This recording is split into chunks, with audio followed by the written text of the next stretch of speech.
En el nombre del Padre, y del Hijo, y del Espíritu Santo. Amén. Qué hermosos son los pies del que anuncia la paz a sus hermanos, y qué hermosas las manos maduras en el surco y en la mies. Grita lleno de gozo, pregonero que traes noticias buenas. Se rompen las cadenas y el sol de Cristo brilla esplendoroso. Grita sin miedo, grita, y denuncia a mi pueblo sus pecados. Vivimos engañados, pues la belleza humana se marchita. Toda hierba es fugaz, la flor del campo pierde sus colores. Levanta sin temores, pregonero, tu voz dulce y tenaz. Si dejas los pedazos de tu alma enamorada en el sendero, qué dulces, mensajero, qué hermosos, qué divinos son tus pasos. Amén.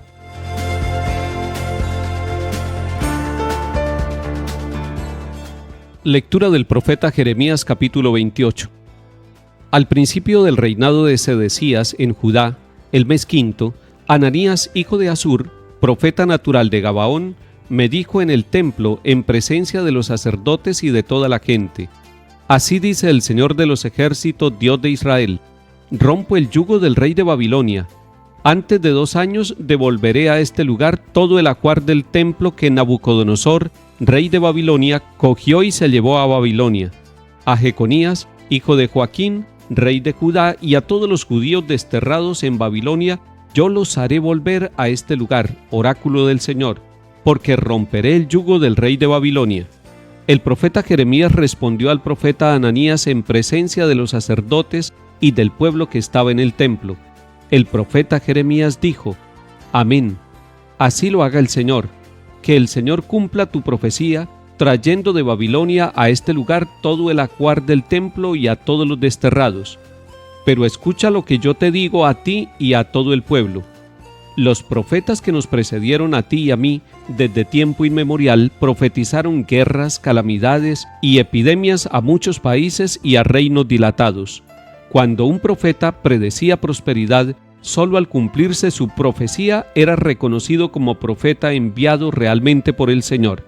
Entonces Ananías le quitó el yugo del cuello al profeta Jeremías y lo rompió, diciendo en presencia de todo el pueblo: Así dice el Señor, así es como romperé el yugo del rey de Babilonia, que llevan al cuello tantas naciones antes de 2 años.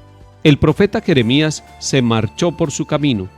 Después que el profeta Ananías rompió el yugo del cuello del profeta Jeremías, vino la palabra del Señor a Jeremías: Ve y dile a Ananías: Así dice el Señor, tú has roto un yugo de madera, yo haré un yugo de hierro, porque así dice el Señor de los ejércitos, Dios de Israel: pondré yugo de hierro al cuello de todas estas naciones para que sirvan a Nabucodonosor, rey de Babilonia, y se le someterán, y hasta las bestias del campo le entregaré. El profeta Jeremías dijo a Ananías profeta: Escúchame, Ananías, el Señor no te ha enviado y tú has inducido a este pueblo a una falsa confianza. Por eso así dice el Señor: Mira, yo te echaré de la superficie de la tierra. Este año morirás, porque has predicado rebelión contra el Señor. Y el profeta Ananías murió aquel mismo año, el 7º mes. Palabra de Dios. Te alabamos, Señor.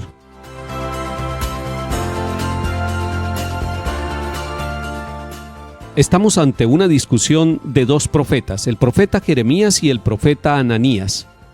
¿En qué consiste el conflicto entre estos 2 profetas? No hay envidia de ninguna manera, no hay competencia ni rivalidad entre ellos. Ananías y Jeremías están prestando un servicio al pueblo, pero Ananías está prestando un servicio con una buena dosis de falsedad. Le está profetizando al pueblo tiempos de prosperidad y de liberación.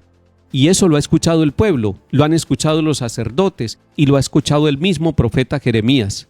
Es más, Ananías ha hecho un signo, le ha puesto un yugo de madera en el cuello al profeta Jeremías para luego quitárselo, romperlo y decir que así Dios va a romper el yugo que tenía en ese tiempo, donde el rey de Babilonia tenía azotadas a todas las naciones y las había esclavizado y desterrado y había acabado con todo el ajuar del templo. Así sucedió con el pueblo de Israel y con la ciudad de Jerusalén. El profeta Jeremías después recibe el mensaje de Dios y va y le dice a Ananías: Ananías, cuando un profeta pretende predicarle a un pueblo prosperidad, Solamente cuando se cumpla la predicción de prosperidad es reconocido y avalado como un profeta. Y es que el profeta Jeremías finalmente le dice a su compañero Ananías que él es un profeta falso, que está anunciándole al pueblo falsas confianzas y que eso induce al pueblo por un camino equivocado. Por eso le anuncia que va a morir ese mismo año, y esa palabra, ese anuncio de Jeremías, esa profecía de la muerte de Ananías, el falso profeta, el que trae unas profecías para endulzarle el oído al pueblo, se cumple. Murió aquel mismo año, el 7º mes.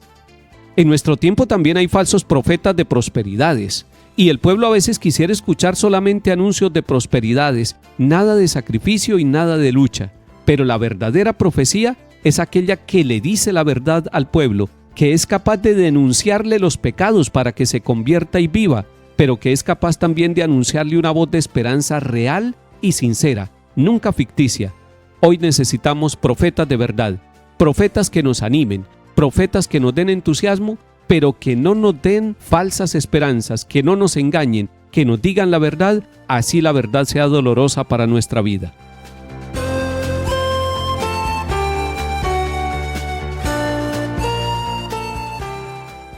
Salmo 118. Apártame del camino falso y dame la gracia de tu voluntad. No quites de mi boca las palabras sinceras, porque yo espero en tus mandamientos. Vuelvan a mí tus fieles que hacen caso a tus preceptos. Sea mi corazón perfecto en tus leyes, así no quedaré avergonzado. Los malvados me esperaban para perderme, pero yo meditaba tus preceptos. No me aparto de tus mandamientos porque tú me has instruido. Lectura del Santo Evangelio según San Mateo capítulo 14. En aquel tiempo, al enterarse Jesús de la muerte de Juan el Bautista, se marchó de allí en barca a un sitio tranquilo y apartado. Al saberlo la gente lo siguió por tierra desde los pueblos. Al desembarcar vio Jesús el gentío, le dio lástima y curó a los enfermos. Como se hizo tarde, se acercaron los discípulos a decirle: «Estamos en despoblado y es muy tarde. Despide a la multitud para que vayan a las aldeas y se compren de comer». Jesús les replicó: «No hace falta que vayan, denles ustedes de comer». Ellos le replicaron: «Si aquí no tenemos más que 5 panes y 2 peces». Les dijo: «Tráiganmelos».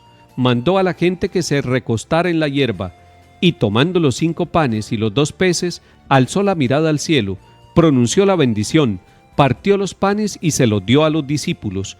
Los discípulos se los dieron a la gente. Comieron todos hasta quedar satisfechos y recogieron 12 cestos llenos de sobras. Comieron unos 5,000 hombres, sin contar mujeres y niños. Palabra del Señor. Gloria a ti, Señor Jesús.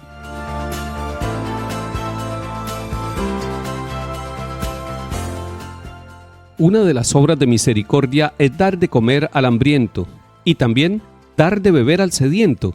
Hoy, cuando escuchamos este relato donde Jesús toma lo poco que tienen los discípulos y lo comparte para que todos puedan recibir un alimento después de estar en descampado, nos hace pensar a todos nosotros que las obras de misericordia vividas realmente como una actitud de todos los días en nuestra vida nos hace solidarios, nos hace fraternos y hace que alcance el alimento para todos, es decir, que se reparta con más justicia, que no sea un pan acaparado, que se mohosea, que se daña y que lo van a disfrutar solamente unos pocos, sino que es un alimento que acompaña a toda la comunidad, que la alimenta porque logran ser solidarios, porque logran compartir lo poco que tienen, y cuando lo poco que se tiene se acompaña por la oración, por la espiritualidad, por una actitud de vida fraterna, descubriendo al otro como hermano, entonces no me hago yo el acumulador de las cosas y de los bienes que Dios me da, sino que tomo esos pocos bienes y los pongo al servicio de los demás. El demonio en el capítulo 4 de San Mateo le había pedido a Jesús que convirtiera las piedras en pan, y Jesús no quiso hacer ese milagro en favor de él mismo, pero aquí, en lo que llamamos la multiplicación de los panes, está dando de comer a muchos hambrientos. Es que Él quiere darse, no solamente satisfacer sus necesidades, sino ayudar a que se satisfagan las necesidades de otros. Que el Señor nos dé la gracia de ser solidarios, que hoy podamos compartir con los demás lo que tenemos, las riquezas materiales y espirituales, que podamos realizar las obras de misericordia y eso nos llenará de alegría abundante a cada uno de nosotros. Que el Señor nos bendiga y acompañe, en el nombre del Padre, y del Hijo, y del Espíritu Santo. Amén.